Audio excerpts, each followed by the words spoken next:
ছোটোবেলা থেকেই তো মেকআপ আমি অনেক পছন্দ করি। তাহলে মেকআপ শিখে রাখতে তো কোনো সমস্যা নেই, পড়াশোনার পাশাপাশি কিছু হাতের কাজ শিখে রাখাও তো ভালো। কিন্তু শিখতে গেলে তো টাকাও লাগবে। ঠিক আছে, যাই আগে মাকে গিয়ে বলে আসি। মা মা দেখো, আমি সার্টিফিকেট পেয়েছি। ম্যাম আমার কাজের অনেক প্রশংসা করেছে।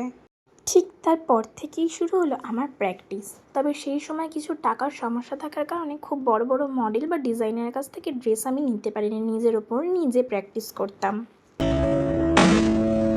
6 মাস পর থেকে আমি কলস পাওয়া শুরু করি এবং লোকেশনে গিয়ে ছোটো ছোটো কাজ করতে শুরু করি। তখন না ছিল আমার স্টুডিও, না ছিল আমার একটা ভালো ফোনের সেট, বাট যেটা ছিল সেটা দিয়েই আমি কাজ শুরু করি। ওই ফোনে যেটুখানি কি মেকআপ বোঝা যেত সেটাই শেয়ার করতাম। একটা বছর ধরে যা কাজ করেছি প্রত্যেকটা টাকা জমিয়ে আমি নতুন নতুন প্রোডাক্টস তুলি। প্রফেশনাল মডেল, প্রফেশনাল ফটোগ্রাফার, ডিজাইনারের থেকে ড্রেস এনে এরকম সুন্দর সুন্দর আমি শ্যুট করা শুরু করি। যেটুখানি পারতাম, যেটুখানি সামর্থ্য ছিল সেটুখানি। কিন্তু তখনও আমার স্টুডিও ছিল না। 2 বছর এরকমভাবে কাটানোর পর নিজের জমানো যেটুখানি ছিল এবং বাড়ির সবার সাপোর্টে আমি এইটুখানি করতে পেরেছি। যেটুখানি পেরেছি একটা স্টুডিওর মতো সেট আপ দেওয়ার চেষ্টা করেছি। তারপর থেকেই শুরু হয় খুব খারাপ একটা সিচুয়েশান। জানি এই সিচুয়েশানটা প্রত্যেকটা মেকআপ আর্টিস্ট যারা আছো রিলেট করতে পারবে নিজেদের সাথে।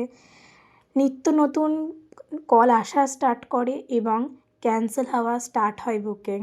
কল আসছে, ক্যান্সেল হচ্ছে, কল আসছে, ক্যান্সেল হচ্ছে। আমি একটা টাইম হাঁপিয়ে যাই। সারাদিন তো বাড়িতে বসে বসে টাইম পার করছিস, তাহলে এরকম কাজ করার কি দরকার?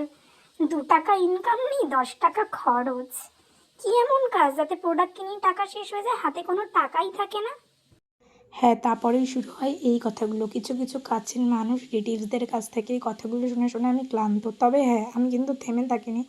তখন থেকে এখনও পর্যন্ত আমি আমার প্র্যাকটিস চালিয়ে যাচ্ছি। তোমরা আমাকে একটু সাপোর্ট করো যাতে তোমাদের কাছে পর্যন্ত আমি পৌঁছাতে পারি তোমাদের ভালোবাসায়। যাই হোক, যে যাই বলুক না কেন, তোমাদের উদ্দেশ্যে একটা কথা বলি, কেউ ডিমোটিভেটেড হয়েও না। তোমাদের লক্ষ্যে তোমরা স্থির থেকো, একদিন না একদিন ঠিকই সফলতা পাবে। আমিও এটা মেনে এগোচ্ছি, তোমরাও এভাবেই এগিয়ে যেও।